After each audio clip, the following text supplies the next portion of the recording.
So thank you so much for being here today. My name is Marion and I'm the head of marketing at Walking on Earth, or WONE for short.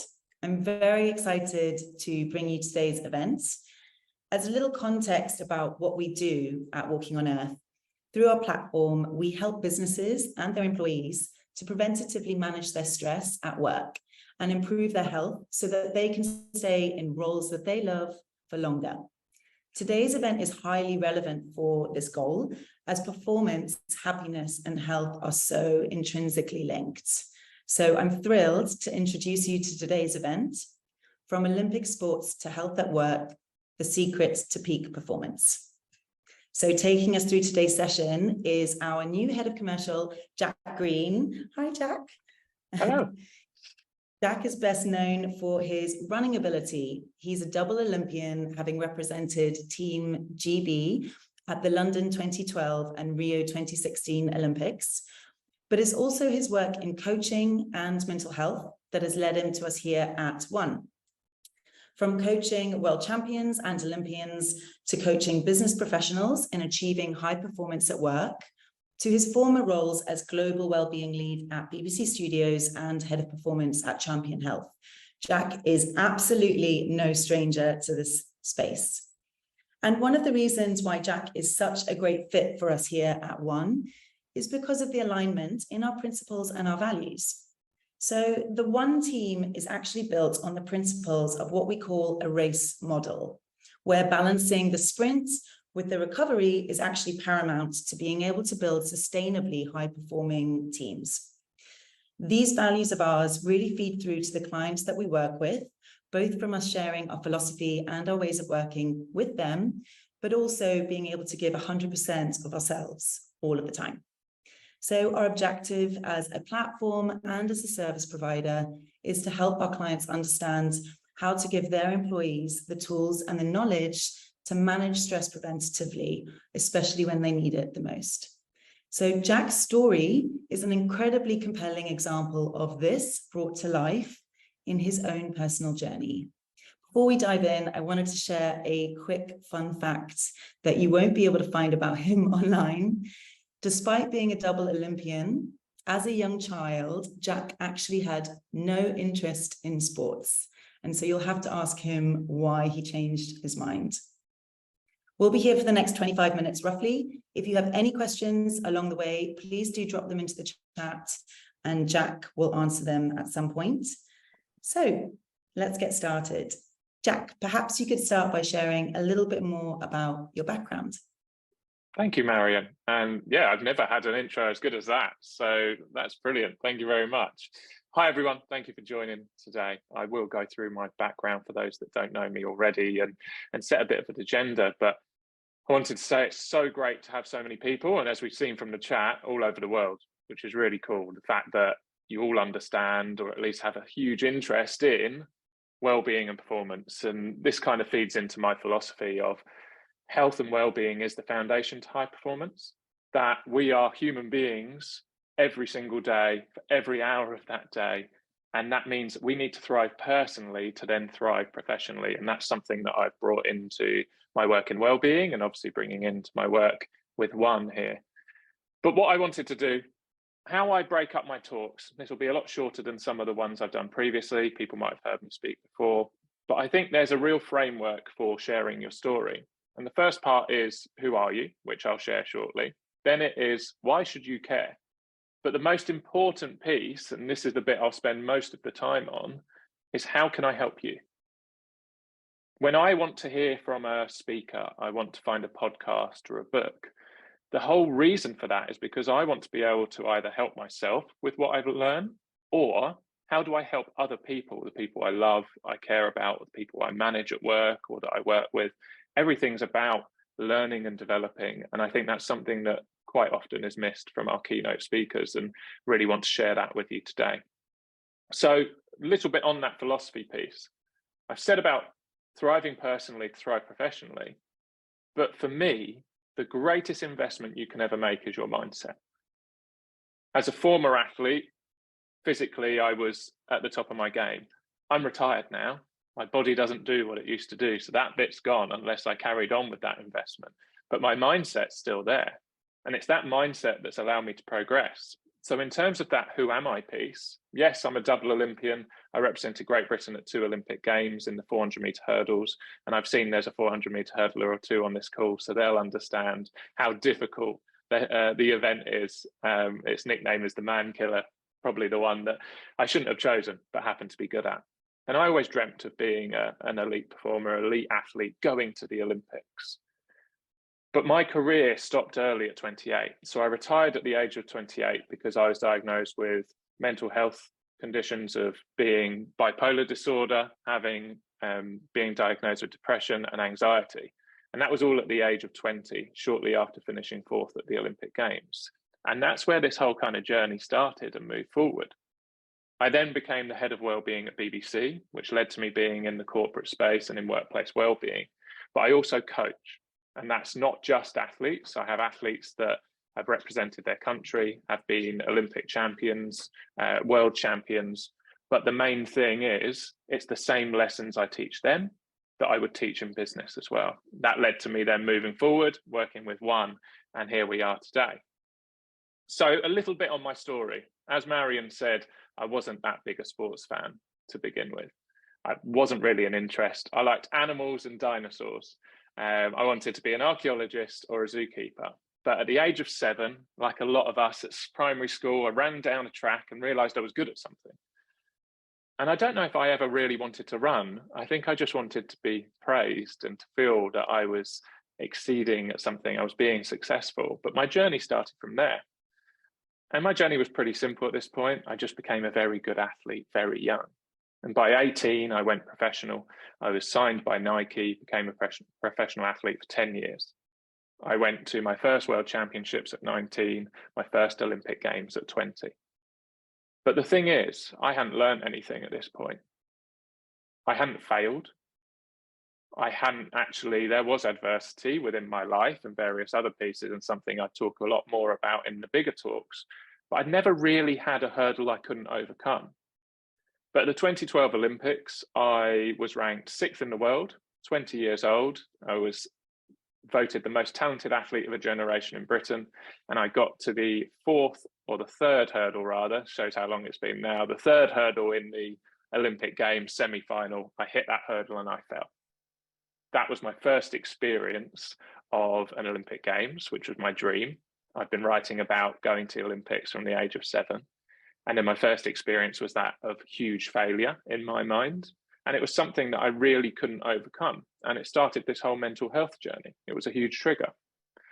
I ended up taking some time out from track and field, despite obviously being a very good young athlete. I needed some time out to deal with my mental health.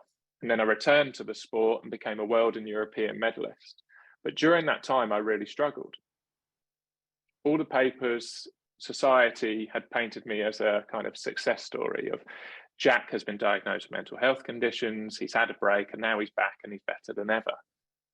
And what that didn't take in was the fact that the success wasn't in overcoming mental health or my struggles. It wasn't complete, it wasn't fixed, it hadn't disappeared. The story wasn't that I was learning to manage my mental health. And quite frankly, I continued to struggle throughout my career, which is why I retired early at 28. Really, what we have to understand is we are all human beings, regardless. You can learn stories from someone like myself about going to Olympics, whether you've been to an Olympics or not, because I'm just a human being trying to do something well. And this ties into the philosophy piece of, I believe performance is for everyone. If you are trying, you are a high performer. It's as simple as that. And how many of us are trying? Pretty much everyone. Yet we see performance as elite performance as only the very top. I did a post not long ago, some of you might have seen, and something that I'm really passionate about, that when I was my most successful, I lost more races than I won. Yet I was deemed to be a success. I had a 45% win rate in my 3 best seasons in my whole career. I lost more than I won, yet I was deemed to be a success. And I think that's a really interesting way to look at this. But what I want to do, I don't want to take all the time going through my story. I appreciate that's reasonably brief, and I'm more than happy to share it in the future with anyone who wants to hear. But I want to get into that practical piece. So hopefully you've got the who am I? So I used to run around and I do some stuff in workplace wellbeing. So brilliant, we've got that bit. Why should you care? Well, I've been through it. I've had some experiences and I believe I can help you with those experiences. Now, how can I help you? I've talked about mindset. I've had to learn a lot of lessons along the way. And the first one I love to talk about is how you measure yourself. I lived in a world of times, of numbers, where results were the only thing that mattered. So many of us can relate to that. But mine was, if I ran fast, I deemed myself to be a good person. If I ran slow, I was a bad person. As simple as that. And that's great when things are great. It's not so great when they're not. And that's the problem. Results don't tell the full story. When you start to measure yourself on effort rather than results is where you really start to excel. Because effort understands that you are a human being, that you might only have 60% in the tank on any given day. You might have family issues, you might have financial issues, you might not be sleeping well. You haven't got a full tank. But the non-negotiable is that you can give 100% of what is in your tank. That's a non-negotiable. Is the effort there? And I learned this working with some of the best athletes that have ever lived, world record holders, Olympic champions. They were not superstars every day, but I can tell you now they were the most consistent individuals I've ever met. Every single day they turned up, they showed up, and they gave everything they could. And the beauty of giving everything you can on a given day is it means that you can do it again the next day. Where we get burnt out and where we can't live at a high intensity is when we push ourselves to places that we can't go at that moment in time. Now, you can do that every now and then, but it needs to be sparingly. But if you're constantly going beyond what you have in the tank, you'll start taking away the reserves that you have. Whereas effort leads to consistency. And the easiest way to become a success is to keep showing up and keep putting that effort in. And it might sound a bit soft, but I'm telling you from the world of elite sport, that is the number one trait I've seen with the best athletes in the world, both from myself as an athlete and training with them, but also coaching them as well. The next lesson is to stay in your lane, not in the negative way. We want you to be creative. We want you to try and do things and test yourself and challenge yourself. But stay in your lane means focusing on the controllables. Control the controllables. I came fourth at the Commonwealth Games and I missed a bronze medal by 0.02 of a second. And the difference between me being a medalist and being fourth place is the same as a t-shirt. That's the thickness difference. And what did I learn at that point? I learned that I needed to stay in my lane to be the best performer I could be. It's actually the only race I've ever celebrated in my whole career, yet I lost. And the reason why was because it was the first time I put that into practice. I used to watch other people run and think, oh, they're hurdling now. Or can I do something about them, as if I had some power to stop them running so fast? But the thing is, all I can control is what is in my lane, which is myself. Only I can make a difference. My actions and my behaviors decide my future, not thinking about someone else's actions and behaviors. And when I was able to cross that line, I finished fourth.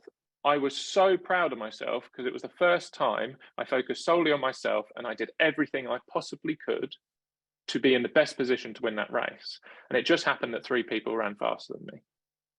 But I can't do anything about them.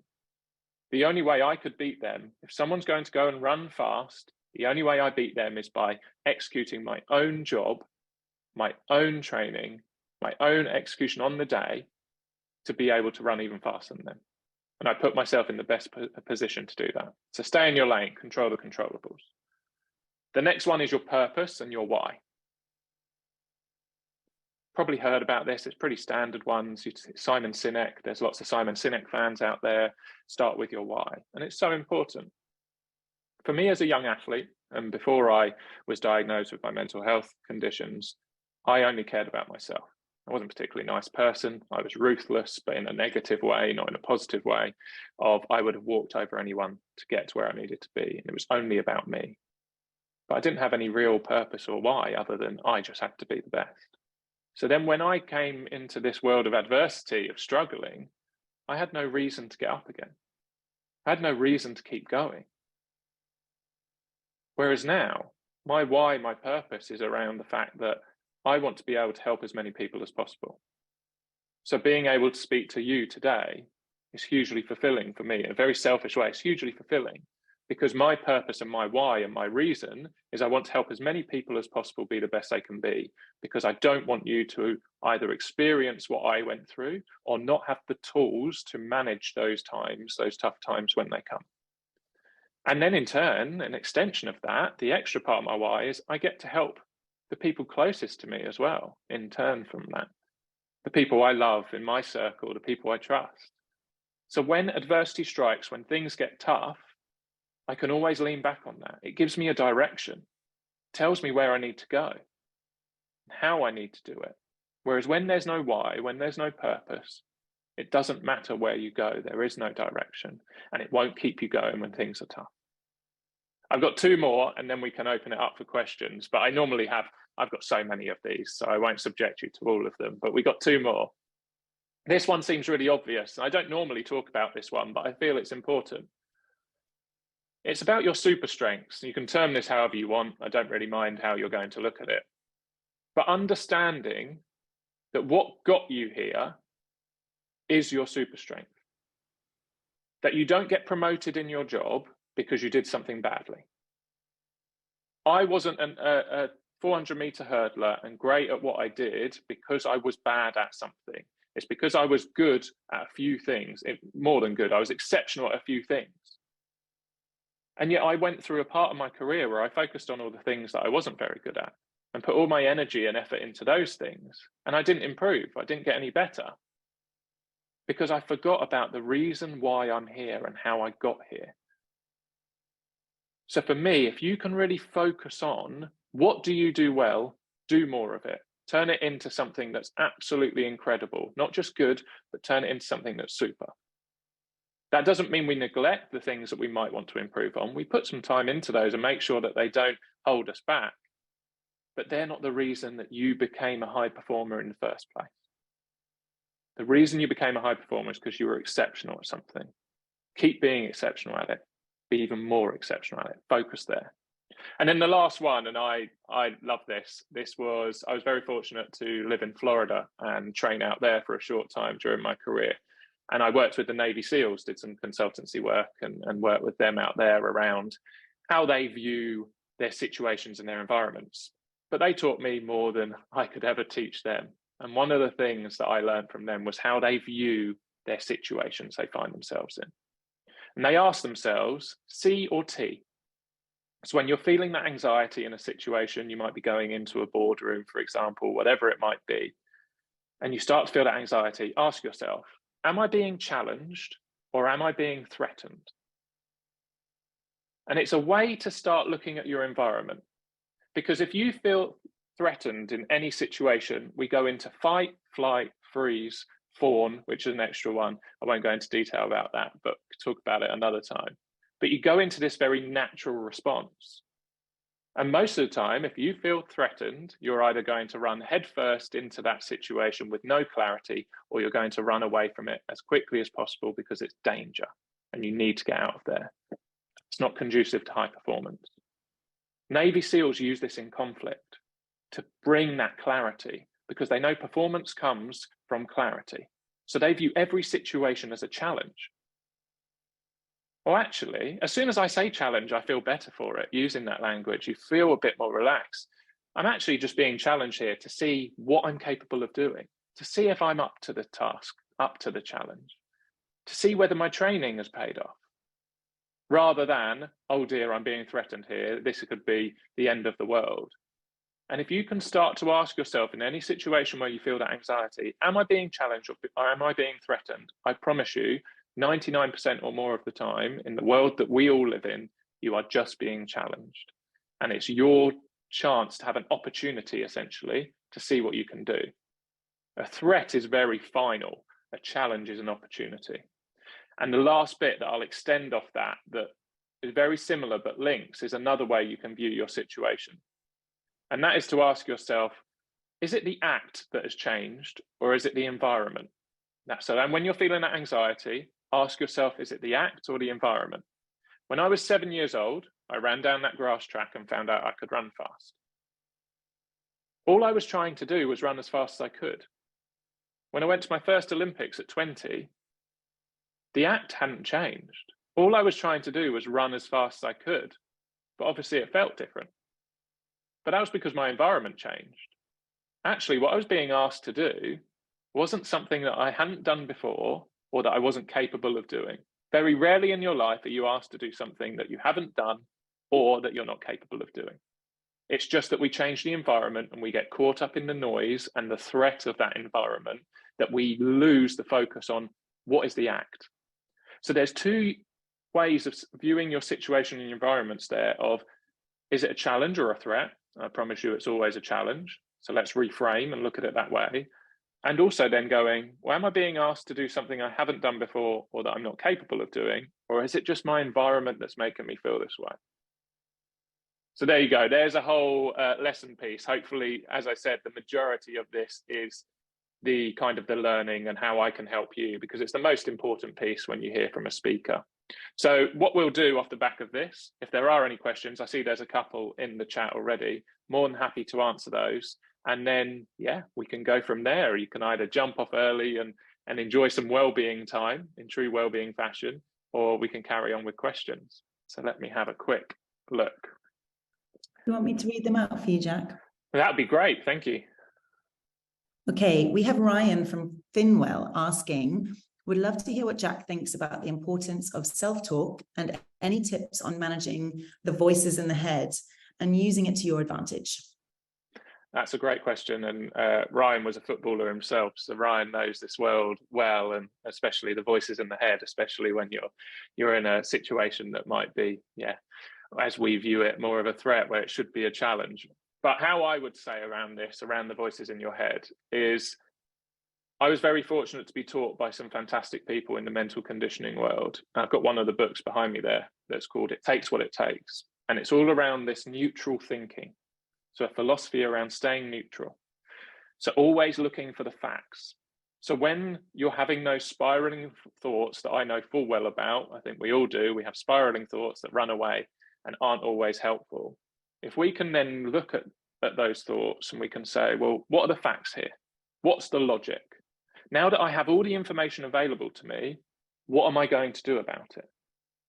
I mentored someone recently who was talking about this self-talk piece and lots of the voices. And I said, it's fantastic to have that self-awareness and to be able to question what's happening in the world. But there's no use in just questioning if you don't come back with an answer or an action. So for me, with those thoughts, find the facts and then make a plan of how you're going to move forward. Otherwise, they're just thoughts on thoughts on thoughts. So hopefully that answers it in a good way, but I'd recommend looking at staying neutral. It takes what it takes, with Trevor Moawad, who was an exceptional mental conditioning coach. Brilliant, thank you. We have two questions focusing actually on the super strengths piece of your practical advice. So one is really understanding or trying to understand from your perspective what the things were that you said you weren't good at that you focused on. And then a second question was how to identify in yourself what you're good at. So really unlocking perhaps what it was that you focused on that wasn't your super strength for such a long time and how other people can then avoid the same mistakes. Yeah, so it's really difficult because you do think, oh, well, I've got the time and I want to be great at everything. I want to move forward. But the reality is we don't have the time and the energy that we think. So being able to prioritize where we spend our time and energy is really key. So for me, it's around the juice and the squeeze. So understanding that if I'm going to put this effort in, am I getting back as much as I want or expect from this? So for me, I was a strength athlete. So at the end of the races, I am better than anyone else. That was my super strength. There was no one in the world that will run that last 100 meters better than me. So because I was so great at it, I thought, well, I won't focus on that. I'm not very good at the start. So all I'm going to do is focus on the start. And what happened was I just became the same as everyone else. Instead of going, well, what makes me different here? And you know what? The other bit is I really enjoyed being great at that thing at the end.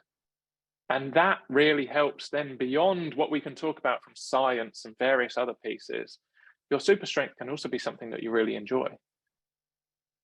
So when you're thinking about, well, what do I do well? You can ask other people. That's such an easy one. You know, we've done something internally recently, haven't we, around what are your strengths? And it's so much harder to find your own than it is to then find someone else's. So maybe seek someone that you trust, you care about. But also look at what are the things that I really enjoy doing, because they're probably the things you also do well. Write that list, build that awareness, then make a plan. Problem we have goal setting, and this is something I work on a lot with people, is we'll set a goal and say, I want to do this, I want to be this. And then we don't think about it again. Instead of, well, what's the journey that I have to go on to make this a reality? And that's the same with your strengths. Well, I want my strengths to be even better or to continue being strengths. Okay, great. How are you going to do that?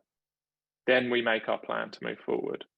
So I know there's a few bits in there and it's a bit around the houses, but for me, find the things that you enjoy and then seek the people you trust to then workshop with them. What are the things you think I really bring to the table or that you see as a strength in me, and see if you agree with it and then move forward from there. Thank you so much. We have 2 more questions and I'm wondering if we could do it in 2 minutes. So let's see how we go. So we have Andrew from Wales, who is focusing on the environment question. So what are your go-to skills that you lean towards when the environment changes? So anchoring is a fantastic tool from psychology. So being able to anchor yourself into bringing yourself back into the moment. So there's nothing wrong with having these emotions and sometimes coming away. It's a bit like mindfulness or meditation. It's not about complete kind of serenity in that moment. That might be down the line as you're more practiced, but you can be distracted. It's about bringing yourself back. So I used to draw a square on my wrist. That would mean, it would basically tell me why I did what I did. It made me think of my granddad, who was my biggest supporter. Unfortunately, didn't get to see me be an elite athlete, but was my greatest supporter when I was young. So every time I'd see that square, it would just take me back to, okay, take yourself out of the environment. This is why you're here, rather than getting stuck in that spiraling. I saw a footballer today, his daughter had stuck a Hulk sticker on his leg and said, you need to have this on when you're playing football for the championship final. He went out of championship final. He said it's the best thing that's ever happened, because it kind of gave him that distraction from the environment to be like, oh yeah, I'm doing this for my daughter and really it is just a game. So that's something that, yeah, I've used in the past. That anchoring is a really cool tool. And that might actually link to our final question from Emma. And this is a really interesting one. So she has a son that's going into athletics and wants to understand how you strike the balance between effort versus success. When he's not successful, he sees it as failure. How do you push yourself without punishing yourself if you don't get the desired results? Great question. There's lots in here around reframing. So we talked about our purpose and our why. That doesn't have to be some big grand thing. It can be as simple as defining what winning is or what success is to you. So if we all think that we want to be Olympic champion or to be CEO of the biggest company in the world, a lot of us are going to be failures for the whole of our lives, not through a lack of trying. I wanted to be Olympic champion. I didn't get there. If that's the case and this is how I used to work, it means that I spend the rest of my life as a failure. And that's not right, because actually winning means something different to me. So define what winning is and what success is, but also you have to accept the fact that to be successful takes a pound of flesh. It is hard. It is difficult. But once you are able to bring that acceptance in, you understand the reason why you're doing this difficulty, which means that it's not punishing yourself, it's working towards something, and that pushing towards something. I think punishing is such a negative word that we use. It's the same way we use sacrifice instead of choice. I didn't sacrifice anything to get to where I did. I made the choice of I knew where I wanted to go, so I'm going to go and do this. The other things just aren't part of that plan. So there's a few things there. I could spend the next God knows how long talking about it, and I won't. But yeah, Emma, I know you asked there. If you ever want to speak more about it, please do reach out. Thank you so much, Jack. Thank you very much for giving us your time and your incredible insights today. We have had a couple more questions in the chat, and Esther, I'm sorry we didn't get to yours. If you do have more questions for Jack, please just reach out to us after this, or of course about Walking on Earth as well. We would be very happy to organise more sessions and speak to you off the back of this. I know there's a lot that I've taken away from today, so I'm really excited to start putting this into action. Thank you for attending, and I hope we get to see you again soon. Take care, everybody.